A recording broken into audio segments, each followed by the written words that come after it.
Teman, sapi sering dilibatkan dalam berbagai tradisi adat budaya loh. Nah, salah satunya yang Kak Aryo Bayu akan ikuti ini. Saya belum pernah naik sapi dengan kecepatan seperti itu.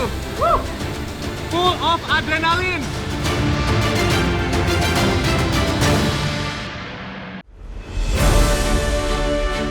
Sore ini saya berada di Desa Selat, Lombok Barat, di mana ini saya bisa lihat ada acara yang sangat unik nih. Waduh, ini dia Pak Haji Nurudin. Saya sudah diundang ke sini untuk acara yang spesial. Wah, ini apa ini Pak? Acara apa ini Pak Haji? Acara malian sapi. Namanya acara malian sapi, di mana kita menggunakan sapi untuk Acara kalau ada kegiatan seperti acara-acara biasa untuk selesai panen padi atau sebelum nanam padi. Oke.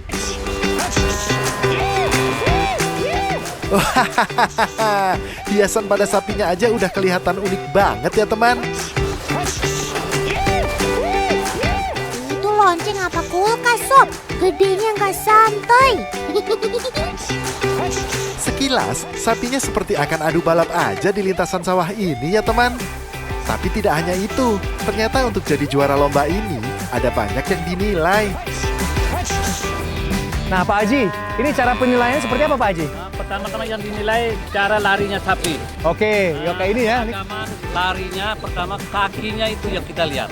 Oh, Misalnya kakinya di depan kiri arus kiri, terus kepalanya harus naik untuk ngangkat kerotoknya.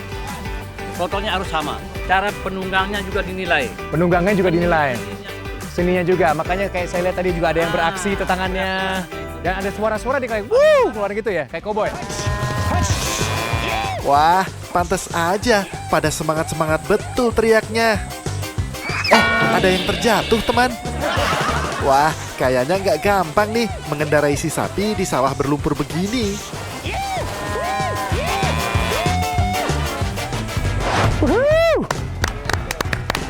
Keren.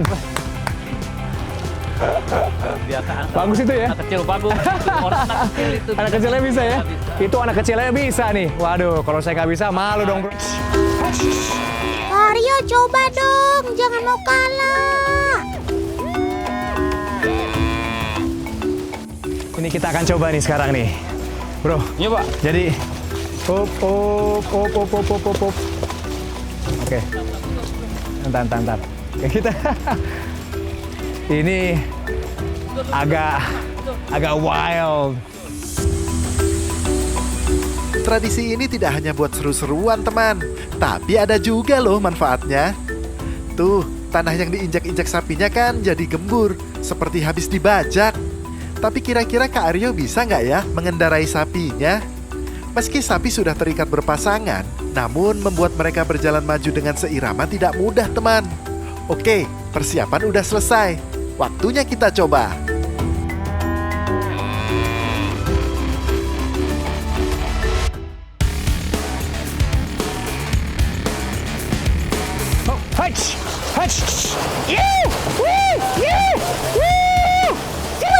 Kak Aryo langsung beraksi tuh. Mantap, Kak.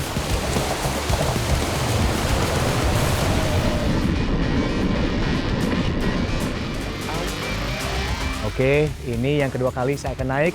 Semoga saya akan lebih stabil, semoga saya akan sampai garis finish dengan lebih cepat. Oke, kita coba ya. Siap. Oke. Yuhu! Yuhu! Seru sekali! Wuh! Hey! Wuh!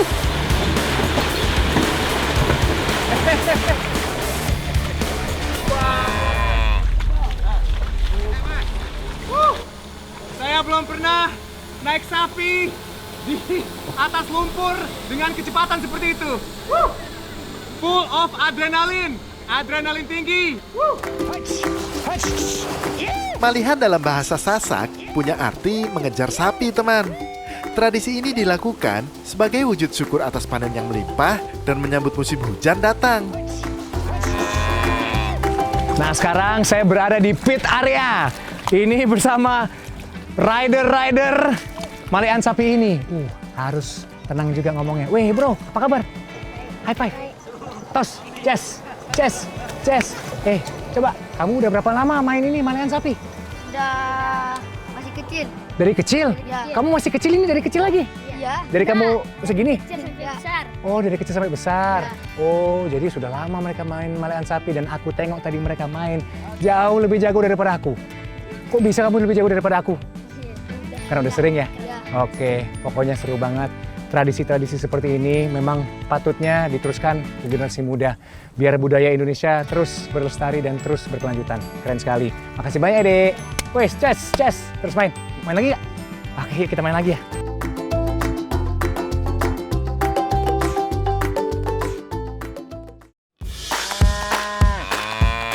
Selain jadi bagian tradisi budaya, di Indonesia sapi juga punya banyak peran yang berbeda loh.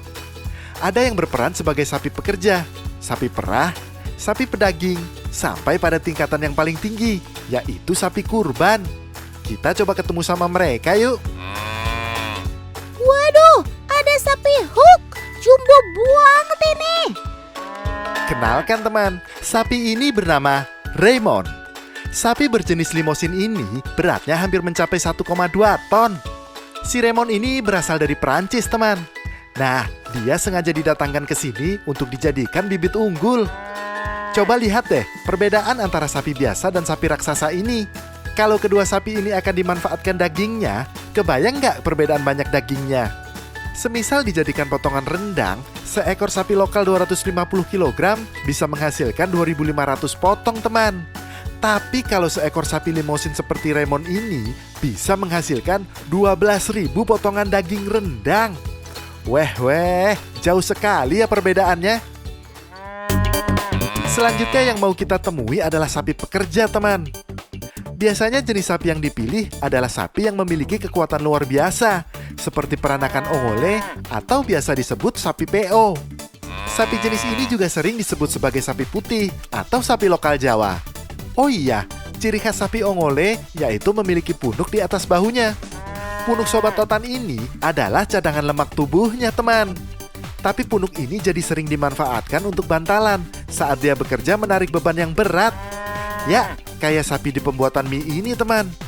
Tenaga si sapi yang luar biasa sangat membantu menggiling tepung menjadi adonan mie ini. Keren sob. Otan bangga sama kamu deh. Nah, sekarang kita lihat jenis sapi yang lain yang punya manfaat dipanen susunya. Ya, ia adalah si sapi perah. Sapi ini memang dikembangkan secara khusus karena memiliki kemampuan untuk menghasilkan susu dalam jumlah yang besar. Sapi yang umum untuk dijadikan sebagai sapi perah di Indonesia adalah jenis Friesian Holstein dan Jersey. Dalam sehari, sapi perah ini bisa memproduksi hingga 18 liter susu loh. Luar biasa kan? Saat waktu pemerahan tiba, sapi-sapi ini dengan sendirinya akan berjalan menuju lokasi pemerahan teman. Hal ini dikarenakan sapi memiliki daya ingat yang sangat baik.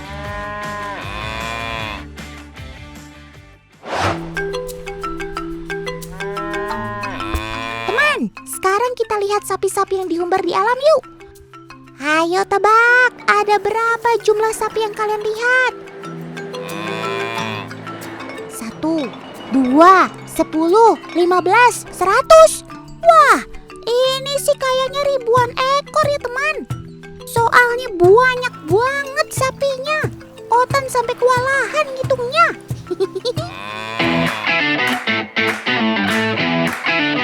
Setiap hari warga dusun Merak Situbondo menggembala sapi-sapinya ke alas atau hutan.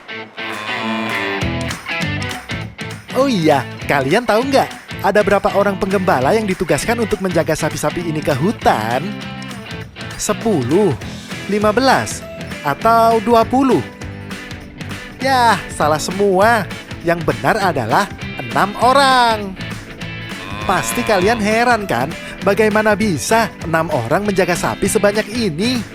Tenang, selain karena terbiasa, sapi-sapi ini kan punya daya ingat yang kuat. Jadi ia sudah hafal jalan menuju lokasi merumputnya.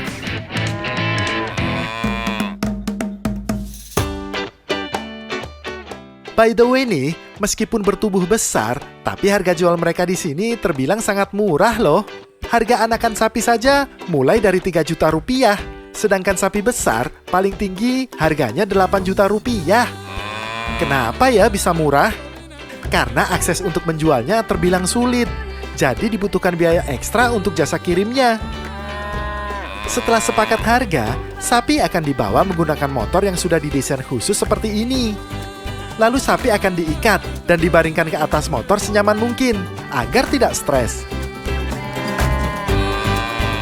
Kalau jumlah sapinya lebih dari satu, biasanya mereka akan menyewa perahu untuk membawa sapi-sapi tersebut. Nah, karena banyaknya biaya tambahan inilah, harga sapi di Dusun Merak jadi jauh lebih murah. Selain sapi, ternyata ada juga loh hewan konsumsi yang gak kalah populer. Yap, siapa lagi kalau bukan si ayam?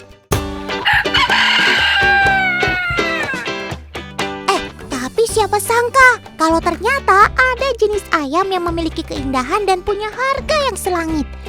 Siapakah dia? Namanya Onagadori atau dikenal dengan ayam hias ekor panjang. Tuh, emang benar-benar panjang dan bagus banget ya ekornya. Rahasianya apa, Sob? Cuma pakai sampo biasa ya? Di negeri Sakura Jepang, Onagadori jadi harta karun paling berharga loh. Karena statusnya yang hampir punah. Tapi di Indonesia sendiri sudah banyak dikembangbiakan untuk dipelihara orang banyak. Selain ekor panjangnya yang bisa menjuntai hingga 10 meter, Onagadori juga punya hobi unik nih teman. Yaps, Onagadori gemar bertengger seperti burung. Bagi para penghobis, pasti selalu menyediakan tripod atau tiang untuk tempat Onagadori bertengger. Karena jika dilepas di tanah, khawatir bulu ekornya akan terseret dan rusak. Tapi sesekali Onagadori harus tetap jalan di tanah seperti ini ya teman, agar kakinya tidak kaku dan lemas ketika berjalan. Nah, kalau ayam Jepang ini hobinya bertengger, kalau ayam yang ini menganut prinsip hidup bebas. Maksudnya sukanya berkeliaran. Iya teman, betul, ayam kampung.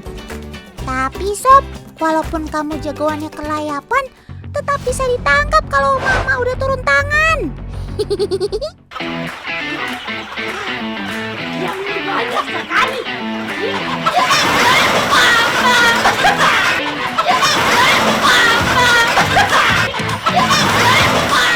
Waduh, santai. Sobat Otan jadi pada kaget tuh. The power of a mama emang gak ada tandingannya ya. Nangkep ayam aja staminanya pakai tenaga kuda. Ayo tangkap lagi.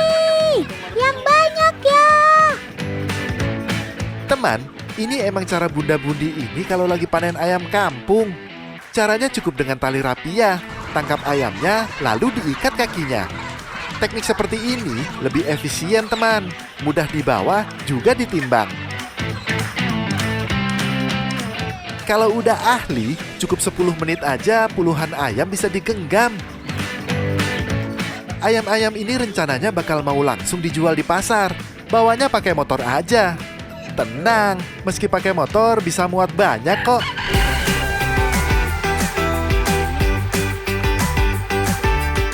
Untung masih ada ayam kampung yang lain. 1, 2, 3, 4. Wah, jumlah kalian banyak banget sih. Otan sampai bingung mau mulai ngitung dari mana. Tapi kalau info dari agen Otan sih ada sekitar 1.500 ekor ayam kampung di sini. Pantes kalian ruame banget ya. Seluruh ayam di kandang ini adalah jenis ayam KUB, singkatan dari Kampung Unggul Balitbang. Ini bukan ayam kampung biasa loh teman. Ayam kampung KUB merupakan hasil seleksi genetik yang dilakukan Balai Penelitian dan Pengembangan Pertanian Indonesia sejak tahun 2013. Mereka nggak mudah stres ketika ada manusia. Pertumbuhan berat badannya juga cepat, lebih tahan dari penyakit, dan masa pengeramannya singkat. Biasanya ayam KUB yang berusia 10 minggu, bobotnya sudah mencapai sekitar 1 kilogram, dengan berat karkasnya sekitar 700 gram. Baru di usia 12 minggu aja, ayam KUB sudah bisa dipanen. Ada 2 jenis ayam favorit orang Indonesia. Ada ayam kampung dan satu lagi ayam broiler atau ayam negeri. Ada yang tahu nggak mana ayam kampung dan mana yang ayam broiler? Betul deh buat yang jawab, ayam kampung yang sebelah kiri. Kalau sekilas dari fisik, ayam kampung jauh lebih berotot, sedangkan ayam broiler lebih banyak dagingnya. Bisa dilihat dari bagian pahanya ya teman. Ayam broiler lebih berisi daripada ayam kampung. Tekstur dagingnya juga berbeda nih teman. Ayam kampung punya daging yang cenderung lebih liat. Makanya memasak ayam kampung butuh waktu yang lebih lama agar empuk dan matang sempurna. Sedangkan ayam broiler, dagingnya lebih tebal dan mudah matang. Dari kulitnya, ayam kampung punya kulit yang lebih kenyal dan tidak mudah sobek. Sedangkan ayam broiler, tekstur kulitnya lebih lembut dan mudah sobek. Kalau dari segi rasanya, ayam kampung jauh lebih gurih dari ayam negeri. Kalau dari segi nutrisi, ayam kampung punya kandungan protein yang lebih besar dari ayam broiler. Makanya jangan heran kalau ayam kampung banyak dijadikan sebagai bahan utama dalam pembuatan ragam kuliner. Salah satunya ayam panggang Magetan ini. Oh iya, agar dalam proses pembakaran cepat matang, ayam harus dibelah 2 dan dilebarkan menggunakan bambu, teman. Nah, biar makin sedap, ayam ini dibakar menggunakan cara tradisional, yaitu dengan kayu bakar dan tungku dari tanah. Selain lebih gurih, daging ayam kampung juga terkenal lebih liat, sehingga dalam proses masaknya harus disesuaikan agar tidak alot. Jika sudah setengah matang, jangan lupa kasih bumbunya ya, biar meresap ke dalam daging. Nah, kalau sudah begini, siapa sih yang nggak ngiler? Udah enak, bergizi lagi. Mantul. Tahu nggak teman? Ternyata Paman Raffi sudah kepincut sama ikan koi sejak 4 tahun yang lalu loh. Putih. Yang ogon platinum ya? Iya, untung nggak mati tuh ikan. Berarti masih untung. Masih untung.